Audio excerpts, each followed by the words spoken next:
दोस्तों, क्या आपने कभी सोचा है कि हमारे पूर्वज इतने खुशी खुशी अपना जीवन यापन कैसे कर लेते थे? बड़ा परिवार होने के बावजूद भी वे सब अपना जीवन खुशहाल जीते थे, जबकि वे हमारे जितने पढ़े लिखे भी नहीं थे। इसका सबसे मुख्य कारण यह है कि वे सब लोग भगवान कृष्ण के द्वारा बताए गए भोजन संबंधी नियमों का बड़ी सटीकता से पालन करते थे। आज की इस वीडियो में हम आपको भोजन करने से जुड़े उन्हीं उपायों को बताएंगे, जिनको करके आप भी अपना जीवन खुशहाल और सौभाग्यमय बना सकते हो। इसलिए आज की इस वीडियो को आप पूरा अंत तक जरूर देखना। नमस्कार दोस्तों, स्वागत है आपका हमारे चैनल धर्म रहस्य पर। तो चलिए वीडियो को शुरू करते हैं।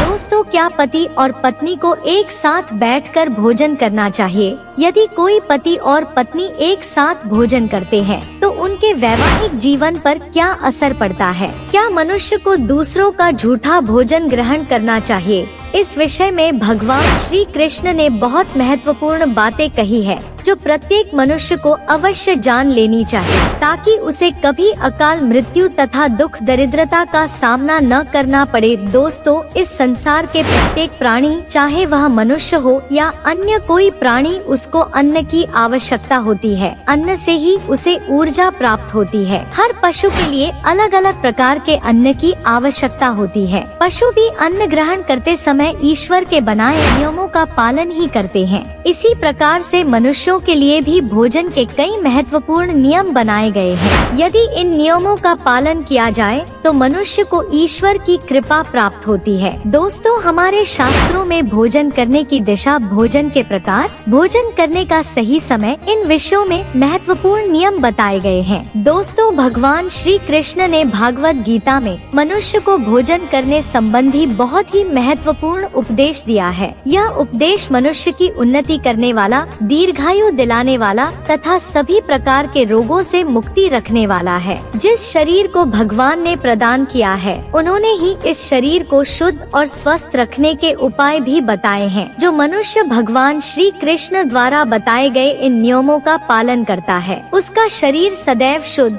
स्वच्छ और विकारों से दूर रहता है तथा सद्गति प्राप्त करने वाला बनता है। भगवान श्री कृष्ण ने भागवत गीता के माध्यम से मनुष्य को भोजन के प्रकार बताए हैं। किस प्रकार के भोजन से मनुष्य की प्रवृत्ति क्रोधी, क्रूर और राक्षसी बनती है, और किस प्रकार का भोजन करने से मनुष्य सदाचारी, विनम्र और दूसरे के मन पर विजय प्राप्त करने वाला बन जाता है। मनुष्य जिस प्रकार का भोजन करता है, उसे उसी प्रकार का शरीर और विचार भी प्राप्त होते हैं। इसीलिए धन की देवी माँ लक्ष्मी की प्राप्ति के लिए भी मनुष्य को उचित भोजन सामग्री का ही चुनाव करना चाहिए। मनुष्य चाहे गरीब हो या धनवान हो, वह चाहे राजमहल में रहता हो या वन में, उसे अपने शरीर की तृप्ति के लिए भोजन अवश्य ही करना चाहिए। परंतु इंद्रियों की लालसा में इतना भी उन्मत्त नहीं हो जाना चाहिए कि वह तामसिक एवं राजसिक आहार का सेवन करके क्रूर तथा निष्ठुर बन जाए। तामसिक भोजन करने वाला मनुष्य अपनी मान मर्यादा, संस्कार एवं अपने शरीर को भी नष्ट कर लेता है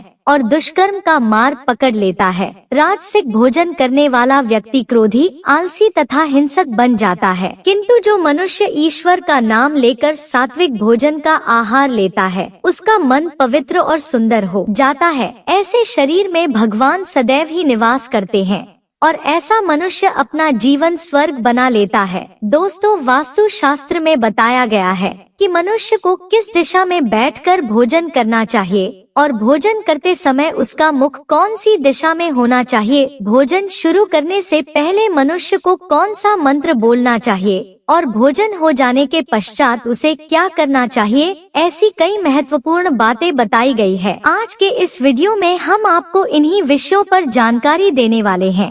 अगर भोजन करते समय परिवार के सभी लोग सही दिशा का ध्यान रखते हैं तो घर से क्लेश, दुख, दरिद्रता भी नष्ट हो जाती है और माँ लक्ष्मी की कृपा से घर में सुख, समृद्धि आती है। इसके साथ ही घर के सभी सदस्यों का स्वास्थ्य भी ठीक रहता है। इसीलिए हमें वास्तु शास्त्र में बताई गई इन महत्वपूर्ण बातों पर ध्यान अवश्य देना चाहिए। दोस्तों, विष्णु पुराण के अनुसार भोजन शुरू करने से पहले थोड़ा सा अन्न भूमि पर रखना चाहिए ताकि देवता, पशु पक्षी, दैत्य तथा प्रेत पिशाच जो अपने कर्म बंधन से बंधे हुए हैं उन सभी को अन्न की प्राप्ति हो सके। इसके अलावा यदि भोजन करते समय कोई अतिथि आ जाए तो उसका स्वागत करें और उसे आसन देकर प्रणाम करके उसका सत्कार करें। फिर उसे श्रद्धा पूर्वक भोजन कराकर विदा करें, क्योंकि जिसके घर से अतिथि निराश होकर लौट जाता है उसे वह अपने पाप देकर उसके शुभ कर्मों को ले जाता है। श्री कृष्ण कहते हैं, मनुष्य को पिता के घर में रहने वाली विवाहित कन्या, दुखिया और गर्भधारण की हुई स्त्री तथा वृद्ध को भोजन करने के बाद ही भोजन करना चाहिए। इन सभी को भोजन कराए बिना जो स्वयं भोजन ग्रहण करता है उसका भोजन पाप में बन जाता है। ऐसा व्यक्ति नरक में ही जाता है। जो स्नान किए बिना ही भोजन करता है उसका भोजन मल के समान हो जाता है। जो बालक एवं वृद्ध आदि के हिस्से का भोजन करता है उसका भोजन विष्टा के समान हो जाता है। और जो बिना दान किए ही भोजन ग्रहण करता है उसका भोजन विष के समान बन जाता है। मनुष्य को कभी भी दुराचारी व्यक्ति द्वारा दिया गया अथवा दूसरों द्वारा अपमानित करके दिया गया भोजन ग्रहण नहीं करना चाहिए। मनुष्य को चाहिए कि परोसे हुए भोजन का अग्रभाग अग्नि को देकर ही भोजन करना चाहिए। भोजन को एकाग्रचित होकर करना चाहिए। प्रथम 5 निवाले मौन होकर ग्रहण करने चाहिए। ऐसा करने से व्यक्ति के सभी पाप कर्म तुरंत नष्ट हो जाते हैं और भगवान की कृपा से उसे जीवन भर कभी अन्न की कमी महसूस नहीं होगी। दोस्तों, वास्तु के अनुसार पूर्व दिशा में बैठकर भोजन करने से व्यक्ति रोगों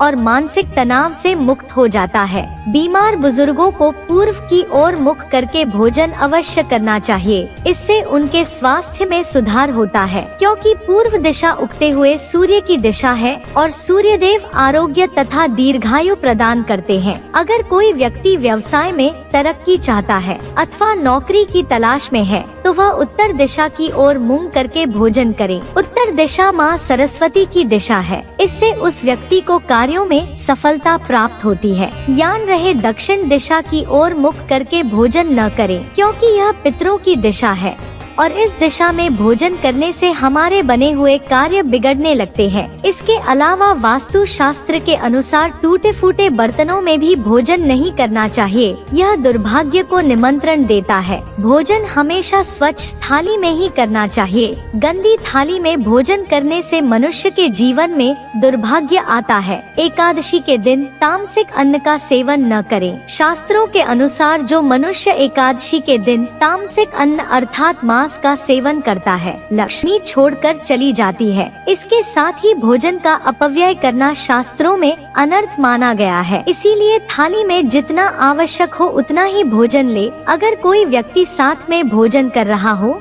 तो उसका भोजन समाप्त होने तक उठकर नहीं जाना चाहिए। इससे पितृदेव नाराज हो जाते हैं।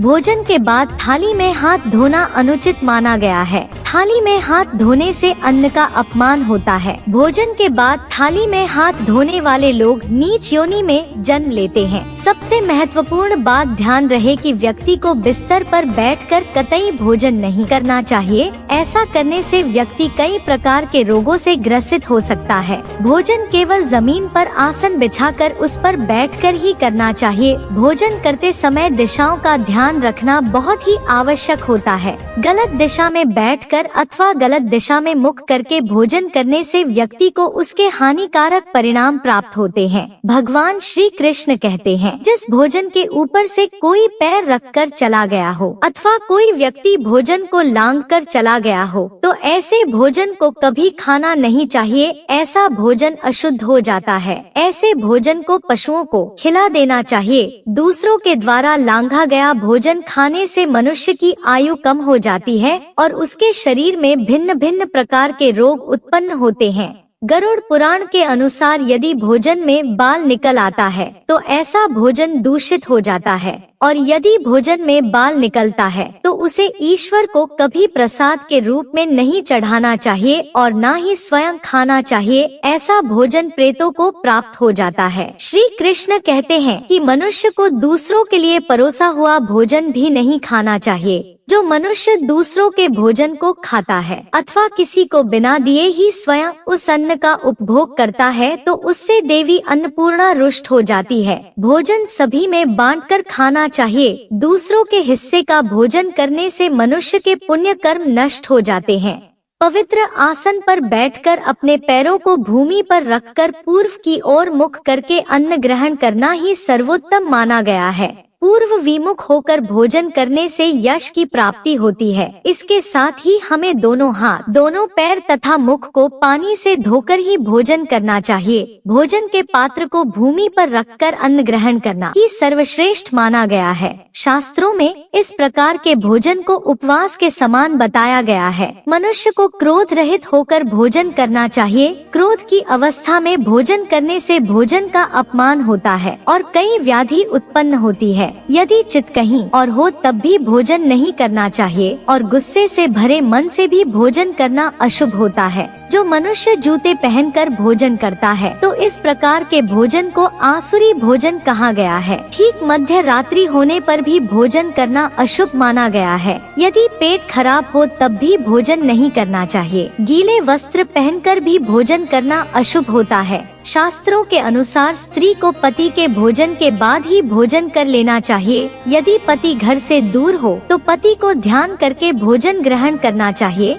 इससे पति की आयु लंबी होती है और स्त्री सदा सुहागन रहती है। पति से पहले भोजन करना शास्त्रों में शुभ माना नहीं गया है। इससे पति की आयु कम हो जाती है। इसके साथ ही विष्णु पुराण के अनुसार पति और पत्नी को एक साथ बैठकर भोजन नहीं करना चाहिए। ऐसा करने से दोनों में क्लेश और विवाद होता है। अंधकार में अथवा आकाश के नीचे बैठकर भोजन नहीं करना चाहिए। भोजन करते समय सिर पर छत अथवा वृक्ष की छाया अवश्य होनी चाहिए। विष्णु पुराण के अनुसार केवल एक वस्त्र पहनकर भी भोजन करना अनुचित होता है अथवा नग्न अवस्था में भोजन ग्रहण करना अशुभ होता है। इससे जीवन में दुर्भाग्य आता है। सवारी पर बैठकर अर्थात किसी वाहन में बैठकर भी भोजन ग्रहण करना अनुचित होता है। इसके साथ ही सैया पर बैठकर भोजन करने से व्यक्ति की आयु कम हो जाती है। हंसते हुए अथवा रोते हुए भोजन करना अनिष्ट कारक होता है। इससे गले में अन्न फंसकर प्राण जाने का भी खतरा बना रहता है। तो आइए दोस्तों, वीडियो के अंत में आपको हम भोजन मंत्र बता देते हैं। यदि आप इस मंत्र का उच्चारण करके भोजन करते हैं तो देवी अन्नपूर्णा बहुत प्रसन्न होती है। यह मंत्र है सह नानवतु सह नौ भुनक्तु।